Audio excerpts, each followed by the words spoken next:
One of our guests joins us right here now on the stage with us. He comes from NBC Sports. He's calling the play-by-play of the Bills and the Patriots on NFL Network this Saturday afternoon. Very happy to have our buddy Mike Tirico in studio with us. Welcome, Mike. It has been far too long to see you guys in person. To be back in Western New York, it is great, and so happy for all the fans up here, too. It's really great, Murph. Great to see you. Great to see you, too, Steve. Yeah, you, too. And we crossed paths when I was with CBS. Yes. I'd go out and I'd do Westwood 1 games on the Sunday night games and all that. We'd cross paths. And, it's good to see you again. I'm just mad. You guys were talking about Pro Bowl. Now, he's had a Pro Bowl worthy year. I'm just disappointed Matthew Slater was named to the Pro Bowl because it took our guy Tasker out of the record books. Is that 8 for Slater? 8 for Slater. So he passes you, but forever, for a lot of us, you are the all-time special teams Well, I Pro appreciate Bowler. that, but I like Matthew. He's a great player. Yeah, and his dad is too, Jackie. So Slater speaks highly of Steve too. I don't know if you ever heard that. He does. That's he good. He loves Steve. I'll be up in Foxborough tomorrow, so I'm gonna make sure I grab part it for of the a minute. fraternity thing. You have to talk nice about everybody. Well, I mean, the fact that you guys were so good for so long doing a job that is a 1 or 2 year job for a lot of other players in the league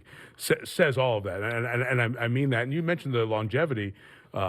Jackie was in the league forever, and here his son has been in the league. It's probably, if you put long careers together of fathers and sons, it's got to be close to the longest. It's rare, so. yeah. It's great. It's great that a whole generation will get to hear your name again. And for the people who don't remember how good you were, every time that your name has come up with the Hall of Fame stuff, I always say that it tells you how great he was as a special teamer. There was other stuff going on, but he was such an integral part of it. So it's cool to see you continue on with all this. Steve is up this year as a semifinalist. I know. I'm sure Matthew would say the same thing. It's fun to be able to contribute to, particularly to a good team. It's fun, and that's why we play. To have fun and to be a guy. Well, like me, it's hard to get on the field for these teams. I mean, it's not everybody can do it. So to be able to contribute and then have your teammates acknowledge it's fun too. Well, you were awesome at it. Yeah, it was fun. Mike Tirico from NBC Sports is with us. He'll be calling the play-by-play on NFL Network on Saturday afternoon at 4:30. Your job is varied, right? We were talking earlier this morning. You got everything, right? You got Olympics, you got golf, and now you got NFL play-by-play. Yeah, nice to be back in the booth. I did 10 years of Monday night, which is hard to believe. Right. And I've been in the studio the last 4 years as I made the move to NBC, which I've absolutely loved, being involved with the Olympics and the Triple Crown horse races and the Indy 500 and all that. So we had a month this year, Murph, where you're at the Derby, and then we had the horse cross the finish line and wait 20 minutes to find out if the horse was going to win. You know how many parties you guys ruined with it? It ruined us getting home to our party, too. Yeah. I got people in my family room looking for their payout. They didn't know what to do. So doing that, and then at the end of the month, 3 weeks later, we're standing at the Yard of Bricks at the Indy 500 with 300,000 people who are there just to do these things and then go to the Olympics, and the Olympics are coming up in about 8 months in Tokyo. So it's been so much fun, but I still love calling games, and I'm so glad NBC is kind enough to give me the chance to do an NFL Network game or two when those come up on their exclusive windows. We did 2 last year with Kurt Warner and Peter Schrager's on the sidelines. So most people up here will be listening to you, Murph, I know, but those who don't, and you get us on the TV, you'll get us. But it's fun to be back in the booth for sure. And the fun part, the thing about it that gets me, Murph and I and all of us here, we're eyeballs deep in the NFL. It was like, and we forget, there is horse racing, and there's golf, and there's auto racing, and there's Olympics. Yeah, don't ask me about skateboarding or sport climbing yet. I'll get there in June or July, but those are in the Olympics this year. Right. Skateboarding and sport climbing. So I love the variety. I've always loved. Give me a curveball. Let me do different things. But when you come back home, it feels great, and to come back those weeks of preparing for an NFL game is so much fun, and to get to do it this week with the Bills too is just a kick. Yeah, you get that too. We were talking before this morning. You know how much this team right now means to this. Not just right now, for years has meant to this area, right? Always the loyalty here. Do you remember the Dallas Monday night game? I guess it's 2007. I want to say that's one of the games I've done. I've lost count. I've probably done 200 something NFL games. That is one of my favorite games. Not just because of the outcome, but it was big bad Dallas coming in, and the atmosphere here is just, as everyone here knows, so special. But I can tell you, when you go around the league, there are not atmospheres, emotions, fans who are this passionate in other cities. When I saw that the Bills fans were waiting at 2:30 in the morning on technically Monday morning after the Sunday night win, one of my buddies said, "Oh man, that's unbelievable." I said, "Well, if you go to anybody in Buffalo 35 or over, I'm going to bet that at some point in the 90s run, they did that too. They were there. Yeah. They've got one of those on their belt. So that's why I love to see this team succeed, because as a guy who went to Syracuse and has a ton of friends here in Western New York, These are good people who love their teams, love the Sabres, love the Bills, will fight for their teams, and it means so much. And that's what I love to see, something like this happen. Well, what about this? You still got 3 or 4 days, to get there. So you've got a lot of. Plus, you're just starting your meetings with the Bills. You'll go to Boston tonight and talk to those guys. Talk to us about the early stages of your preparation for this game. What do you see? Well, the fun part for this last couple of years for me is working with Tony Dungy, Rodney Harrison, Chris Sims, and Mike Florio on our Football Night in America show. So you want to talk about a dream job? Like, you wake up at 8, you get a little workout in, then you get to the office at 1 or at 10, and then at 1, you sit in front of 9 big TV sets and you watch football. And I've got, to my left, Hall of Fame coach and Tony Dungy. To my right, a Hall of Fame level Super Bowl champion safety and Rodney Harrison. And we've got and Chris Sims, who's behind us, who had all his years in the league and all his experience. And we're watching every game. And so you're kind of pointing things out. You're pointing things out. And, hey, look at this. Hey, did you see this Josh Allen play? Watch this. Right. And it's just so much fun. And so you've watched the Bills last year. And it was almost after the snap of a Bills play, 2 seconds, then you kind of watch the play because you know Josh is going to be running around doing something. And this year, it's become less frantic and more planned and more stable. And you can just watch a player develop, and where the full credit goes to Sean and to Brandon Beane and everybody else. I mean, this offense is brand new. There's the left tackle and the quarterback, and nobody else essentially was here. Right. And to have that in a double-digit win team, it's astonishing. So watching this build during the year has been terrific, and that, as you guys know, it all starts with a terrific defensive effort and great personnel acquisition and great play calling during games as well. Let me get you talking about that defense for a second. Yeah. Mike Tirico's with us in our studio. He's going to call the game on Saturday afternoon. And the defense has been good for a couple of years now. Yes. But I think it's better now than it was even at the start of the year. Now they're getting takeaways. Now they're making big plays that they weren't doing in September. Well, you start looking at guys like a Jordan Phillips up front. All of a sudden, his sack total. Trent Murphy healthier and playing better. And you start there. And what does all that do? Well, that makes your DBs better. But what are they doing? Those corners are making the guys up front better. And obviously, with White making the Pro Bowl and all of his picks, everybody knows that. But you start watching the last 2 or 3 games, you go, hey, this Levi Wallace, he's pretty good. And you start looking at the safety play, and that's been more solid as the year goes on. Your nickel play has been good from Taron Johnson. So you start putting all this together, you go, wow, this team has everything there. You look at the linebacker level, and you look at Edmonds grow here in year 2. I just mentioned to Sean McDermott, it's really rare that you see a team who has those 2 big pieces, a middle linebacker and a quarterback, who are taken in the same draft, and they're both first-rounders who look like they are hits, not busts. Right. That is so rare in the league when you get a team with 2 first-rounders to get guys who not only come in, they come in and play, they come in and get better, they're going to become the leaders here for a while, and in year 2, they're in a playoff team. One more question about defense. And maybe it's just because where the Bills have been, right? Last Sunday, very good defensive team, Pittsburgh. 2 weeks ago, a really great defensive team, Baltimore. Yes. This week, the number 1 defensive team, New England, and there are the Bills at number 3. Are we seeing a shift in the NFL? Are defenses... maybe it's wishful thinking. I'm with you, Murph. I'm with you. I'm with you. It's the same thing. And I was watching San Francisco earlier in the year. Number 2 defense. And you're thinking them, and then they play a 48-46 game against New Orleans. And okay, I screwed this one up. But both of those teams, their defenses are good. We're back to this is not the Big 12. With all due respect to the Big 12, right? We're not playing 4.5-hour, 64-61 games like Mahomes and Mayfield played, their all-time game that those guys played. You still need defense to win. And when you go back, why did the Patriots win the Super Bowl last year? It wasn't like Brady and those guys dominated. Their defense shut down the Rams. And when the Rams were going and they looked like the unbeatable, or the team you could not beat because they were so good offensively, well, Matt Patricia in Detroit put some stuff on tape. They couldn't finish the deal. Then they went to Chicago the following week. Their offense was slowed down. Then 2 weeks later, they got slowed down. And then in the Super Bowl, the Patriots did. So defense is still, even though we love offense and we love our fantasy teams, right? Right. Defense is still, if you can't score, you can't win. It's that simple. And I think that's part of what you're seeing here with the defense gives the offense a base to play smart complementary football. And now that Josh Allen has learned a different quarterback from week 4 across the parking lot here in the first game against the Patriots, taking care of the ball better, a complimentary run game. Well, all of a sudden, a Tyler Kroft comes in and gets his first career touchdown last week. Now, hey, this is working. Yeah, so can win with that. The base of defense, like you said, gives you a chance every week, and it travels. And you've seen that the last 2 weeks. You've had some interaction with Sean McDermott, and he was hired. He's a defensive coordinator, so you kind of expect the defense to be a strength of this team. But he's instilled kind of something way more than just a defensive philosophy in this team. It's a program. They built the team with. They got cap room. They got draft picks. They got it all their house in order over the first 2.5 years, and now they're reaping some benefits here in year 3. What are your impressions of him as a head coach and this process that he talks about all the time? You've when you've done the CBS games over the years, you can walk into production meetings and talk to coordinators, and you can say, hey, this guy may be a good head coach. And there's a variety of reasons why. It may be the flash and dash. With Sean, it was always substance. Going back to when he replaced Jim Johnson, the late, great Eagles defensive coordinator, when Jim was diagnosed with cancer, Sean took over a really big role in a really tough spot and handled it the right way. You can see by process, you go, you know what, this guy's pretty good. He gets it in a lot of ways, and you saw that continue on with his time with Carolina.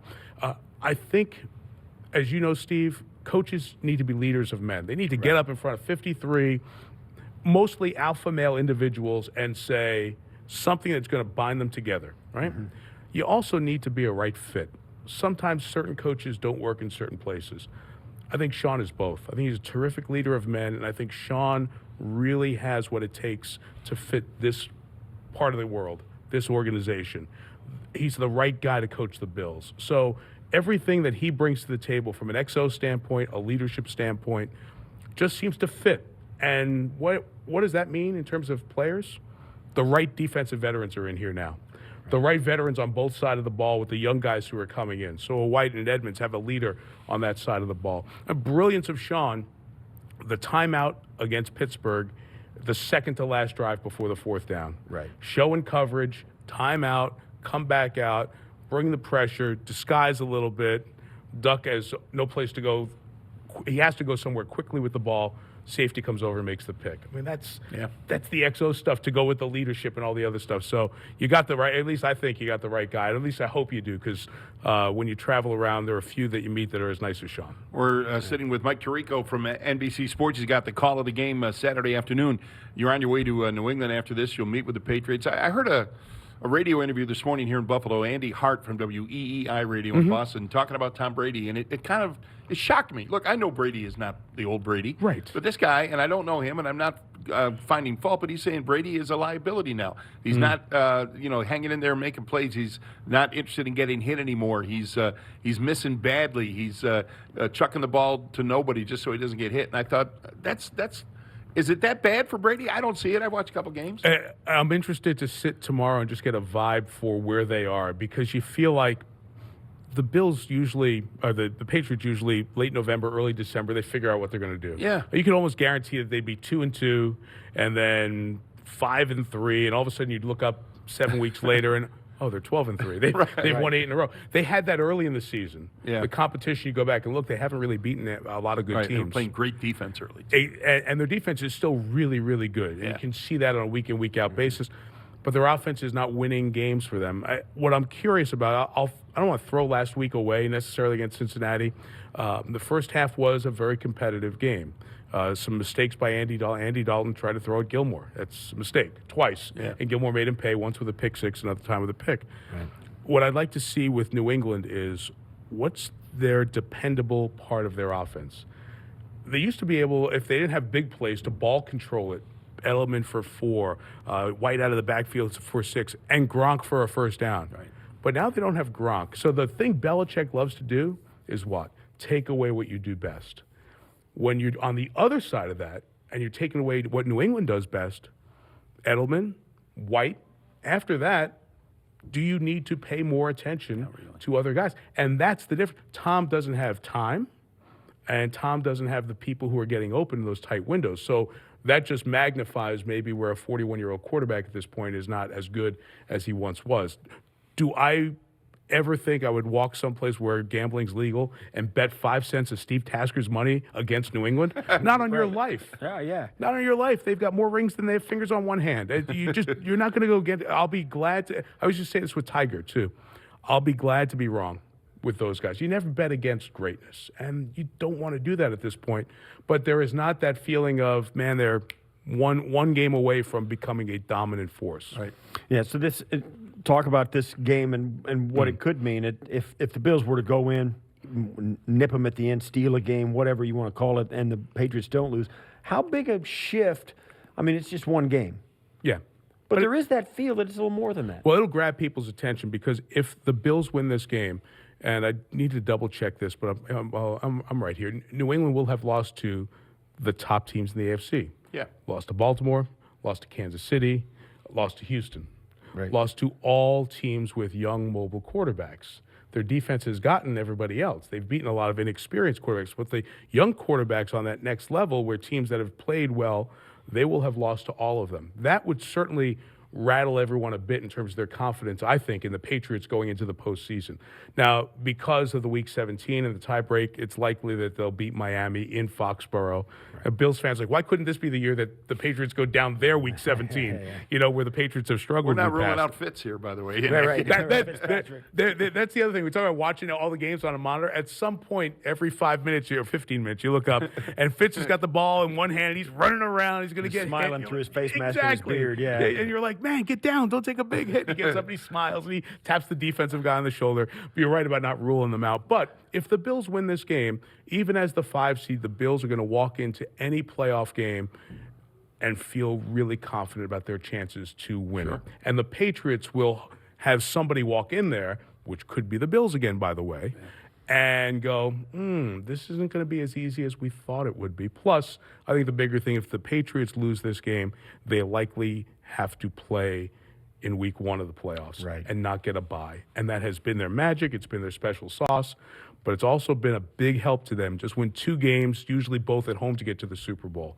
Now when you talk about winning 3 games and having to do 1, maybe 2 of those on the road, a little bit different animal. Right. Last thing I got for you, Mike, and you kind of started with this, but look, we're all excited about this game. We are here. We're going to be excited in Foxborough Saturday. But I think a lot of Bills fans are excited about the big picture. Beyond this year, beyond whatever happens this year, because of the draft picks coming up next year and the cap room, right? And is that valid enthusiasm? Absolutely, I'm excited. When I got to the airport and drove here, and it was nice to get on 33 and 219. Like I remember all these roads. We were here so often, over the years. Like, I you know exactly where everything is. If I was thinking to myself, well, I guess we're going to be coming back here a little bit more. You would assume, a team that is a 10, 11 win team. Coming off playoffs 2 of the last 3 years, with a core back, plus the ability to add or to keep this core together for a while, because of the cap flexibility you talk about, and young players you can bring in and not say, hey, we got to draft you and play. I live in Michigan. The Lions are going to get a top 5 pick, and they're looking at somebody who's going to have to come in and play right away and be good, to save a coaching staff, with the news yesterday that you're coming back, but you better make the playoffs. So what does that do? It just allows people to start believing in a team. And that means, from a scheduling standpoint, an 11 or 12 win Bills team, with the schedule you have here next year at home, you have a great home schedule when you start looking at who's coming in here next year. And the Bills will be on national TV, you would assume, a couple of 3 times next season. And certainly because of what you all know from living up here, the incredible atmosphere of game days here, even when the Bills are bad and a good team comes in here. I'm sure you'll see a couple of primetime games next year. And it's good because it's nice to see everything kind of shake up a little bit and see different folks come to the top of the mountain. So, hey, maybe a couple of years we'll be seeing Josh Allen mentioned up there with Mahomes and Watson and Lamar Jackson as the new era of AFC quarterbacks. I know you guys spend on those night games. You spend a lot of time in the NFC East cities. They're on all the time, right? I mean, I've done a lot of sideline games in Philly and Washington and Dallas and New York. Well, think about it.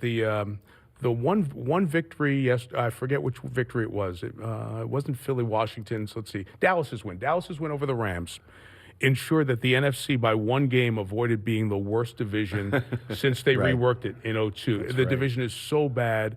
You're likely they got 23 wins or something. And the Giants are probably going to change. We know Washington has already changed, and you've got upheaval there in Dallas. Who knows what's going to happen? It's rare. That was the division we always used to say, you never rebuild in the NFC East. You just have to kind of survive. And right now, 2 of those teams are in that mode. So it's good to change it up a little bit. And I think we all remember, all of us who are old enough, which are the 3 of us for sure, what the 90s were like here. And the Bills became a big national draw. And in the AFC, candidly, just to talk a little TV business on the side with CBS, because they predominantly had the AFC games. You know this, Steve. I mean, after Pittsburgh and New England, there wasn't like another third team since Peyton's been out. They were always hoping for the Raiders to be good because they kind of have a national following, that kind of thing. Even any team to come up and be good for a couple of years rather than just get hot. Right. And now, if you come out of this year, you're going to be thinking, hey, Baltimore, man, that kid's must-see TV. He's incredible. Right. And with Buffalo doing this, you go, you know what? I want to see Josh Allen. I want to see this defense. I want to see the Bills Mafia in full display in Western New York in a primetime game against like a Seattle coming up here next year, I think, or one of those games. So all of a sudden it changes it and it just refreshes it for everyone. And we know, what I was going to say before, we know from the 90s that the Bills can have a national magnet and bring people to the TV. They did in the glory days. And, it's too early to say it's the next version of that. But, man, that would be a lot of fun. It would be. It's great having you here, Thanks, Mike. It's awesome being here. Safe, it is so good to see you guys. Like I always say, I think it's because of my Syracuse time, there are never any bad people from places with bad weather. And Western New York, as I was driving up to the stadium today and saw the snow blowing across the road, I'm like, it is good to be back.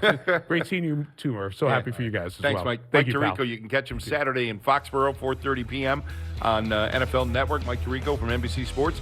Steve and I coming back. Chris Brown's going to join us just off the practice field. One Bills Live, presented by Kaleida Health from the Seneca Studio in Orchard Park. This is Buffalo Bills Radio.